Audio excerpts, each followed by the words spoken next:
welcome back. I'm Carrie and this is Keep It Simple DIY. Today I want to talk about my modern homesteading journey. I live in the suburbs and so there is little that I can do, but every little thing that I do is one step closer to sustainability, which is one of my goals. There are varying degrees of how much you can do in a modern homestead, and realistically, I am just going one step at a time, and as I learn something new and have the desire to do something else, that is what I'm doing. So I know there's a lot of new people here. I wanted to take some time to introduce myself and tell you a little bit about my background and how I got interested in homesteading.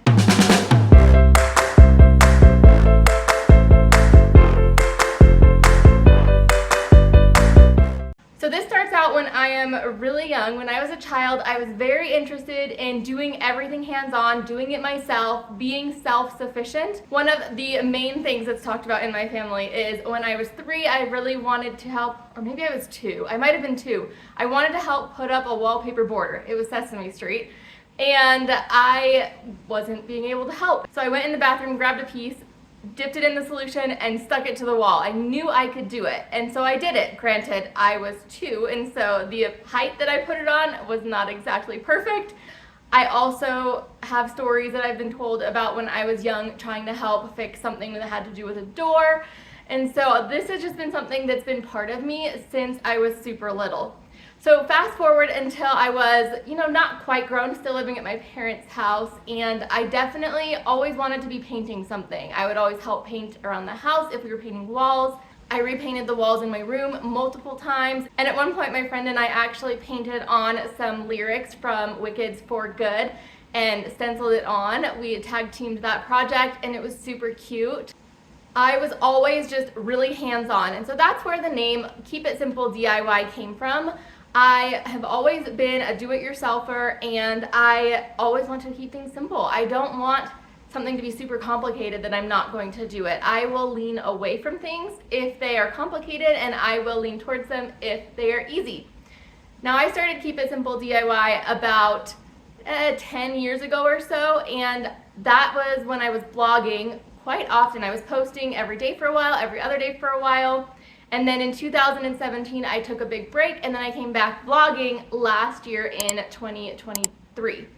I almost said 2022. We're in 2024 now. April of 2023, I started vlogging. But we need to back this story up just a little bit to when I moved out of my parents' house and I was cooking for myself. At that time, I could not have milk, and it was, 2011 or so, and there was not tons of recipes on Pinterest to avoid milk and cookbooks here and there. I mean, it was harder to find recipes without milk, and so I had to do a lot of finding recipes that I really liked and then altering them on my own. So that's when I really started learning how to cook from scratch and just on my own be able to figure out what I need to do in order to make the recipe work by excluding milk. At that time, you couldn't get dairy-free cheese at Target or Walmart or the regular grocery store. You'd have to go to a specialty store for any of those items. And so that was definitely a harder thing for me to try to figure out. So I jumped in, tried to start making everything from scratch. One of the main things I remember making was raviolis. And the reason I made them is because raviolis typically have cheese in them. And so I made those from scratch. And then everything kind of started snowballing from there. From there, I realized I don't want to be cooking all the time, but if I cook a lot at once, I can freeze in individual portions to take with me for lunch, or I can have meals so I don't have to cook dinner every day. And so that's when I really started doing freezer meals. I didn't know they were called freezer meals. I just knew they were meals and I was putting them in my freezer. And I started doing that really routinely up until the point that I moved into my first house in 2013. So in 2013, I bought my first home. It was on a very small plot of land. It was like a 1/16 of an acre. I mean, there wasn't much room for anything. From my back of my house to the fence was maybe 10 feet, maybe a little bit longer, but not much. It was a super small plot of land. But I finally had a house. I was able to do all of my DIY things, and I did. I painted the entire house, and then I decided I didn't like the color of the cabinets. The cabinets were that oak orangey color that really wasn't in style anymore, and so I wanted them to be white. And this is going to be beyond what I'd ever tried before. I decided to completely sand them down, put an oil-based primer on it, and then put 2 coats of a semi-gloss paint, and then add hardware. And so I took 40 hours to do this project. I didn't spray anything, I just used a paintbrush for most of the time. I don't even think I used a roller. I might have though. And then I brought them in. It looked fantastic. This is where I was like, okay, I actually can do this. I can do things on my own and they can look good. So from there, I updated the 2 bathrooms just really simply, less than $500 each, taking out the sink, putting a new sink and vanity in, and then adding a backsplash. I tried adding backsplash there for the first time. So my first time tiling and grouting went as well as it could, and I was well on my way knowing I can do these types of DIY things. About the same time, I was still doing all of my freezer meals, and I wanted to, dig a little deeper. So I decided to start sourdough. Now I also had some kitty cats, and I didn't have glass jars yet. So I had used a bowl and then put saran wrap over the top. My sourdough journey didn't last very long because I got a cat's foot in the sourdough starter and it went bad real fast. So that was the end of my sourdough starter until last year. Other DIY projects I did while I was in that house was we had a new fridge installed and the connection wasn't done completely right. And so when I pulled the fridge out and checked the drywall, I could stick my hand right through it. So I was able to patch that drywall, and I was successful with that, which made me super happy. And then we get on to me wanting to garden. And I had known for a while that I wanted to garden. I had redone the little area in front of my house to put flowers, and it wasn't anything fancy, but it was better than the bush that had been there. And then I decided I really want to try to start gardening. So my husband is actually really familiar with landscaping, and he's able to do a lot of cute things with bricks. And so he helped me put together a bigger flower garden in the front yard, which I really miss. I don't have a good flower garden in the house I'm currently in, and I don't even know where I would put one. But he helped me with that, and he helped me build a flower garden in the backyard.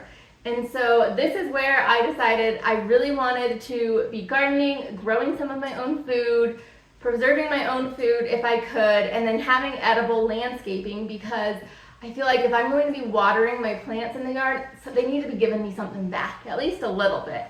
And so I spent a lot of time designing how I wanted the garden to look in my little tiny backyard, and that worked out really well for me for the next couple of years. So this house is on about double the amount of land the last house was, which seemed huge. We're still only at about 1/8 of an acre.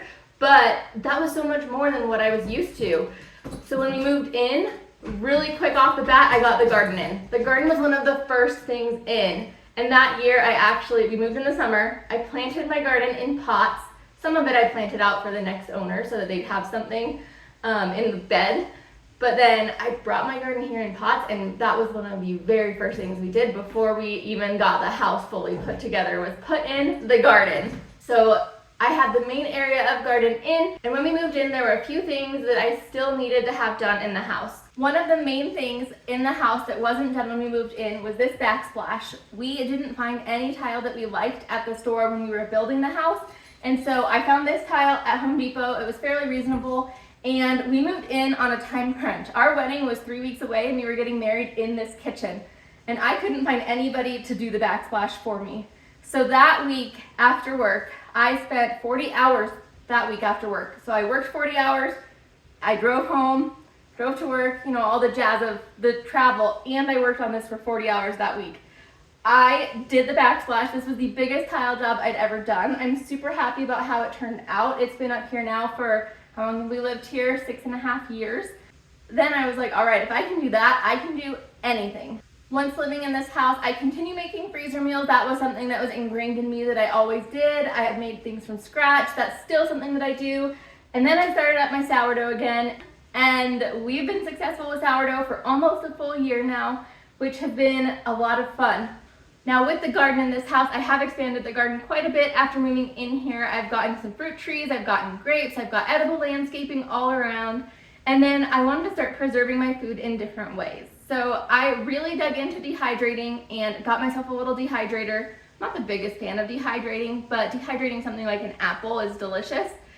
So I've dehydrated apples, I've dehydrated herbs, and my favorite way to dehydrate herbs was on our old lights. We just redid our kitchen, and our old lights though had these chains, and I would take bag clips and clip my herbs to the chains. That's how I would dry them out. It worked really well.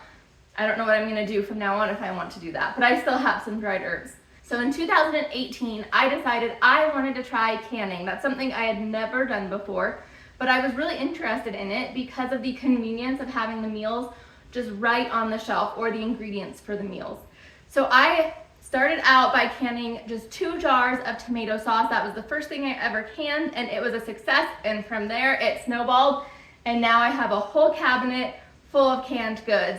I also got myself a pressure canner, and I've canned everything from fruits to vegetables to individual ingredients to meals in a jar. And now I just can, whatever I want to when I want to. And I have a few staples that I like to keep in my pantry, and those are the things I'll always have. Now I've done a ton of other house projects since we've lived here, and if you're interested, I will show you each of those since they are in this house, and I actually could walk you through them. But for the purpose of this video, I just wanted to explain a little bit about who I am, where I come from, how I got interested in modern homesteading and homesteading in a suburb. And I wanted to let you know that it is possible to homestead in a suburban area in just a regular old cookie cutter house. Now, I don't have the biggest lot to do a huge garden. I don't have the means to do animals, but I do have the means to do what I am doing, which is mainly DIYs, freezing, cooking, preserving food, and gardening. Now, over the next few years, there are things that I want to keep doing. I'm taking things one step at a time. My next goals are, we're working through the house, starting to repaint it just because some areas really need to be touched up. I also, at some point, I would love to have more land, but that's not something that looks like it's going to happen anytime soon. And then I do live in an HOA community, so things like bees, chickens, and the animals, those are out of the question. So for now, I just do what I can to be a little bit more sustainable every single day. And I'm not necessarily trying to do everything on my own and be off the grid by any means. We do have smart features in the house, and I don't know what I would do if I had to go open and close every single blind in this house every day. I know that's crazy, but having automatic blinds has really been something that I enjoy, and same thing with our lights. So my husband's big into tech, I'm big into all the home stuff, so when we combine tech and home stuff together, we are both super happy, and I definitely enjoy all the smart stuff just as much as he does. So that was a little bit about myself. Do you have any interest in homesteading? If you do, let me know down below. What are some of the things that you're interested in? What are you currently doing? What are your goals for the future? Thank you so much for watching this video. I'm very glad to have you here. I hope you join along as we continue our homestead journey. If you enjoyed this video, please give it a thumbs up. If you're new here and you haven't yet, please subscribe. I would love to see you, and I'll see you next time. Bye-bye.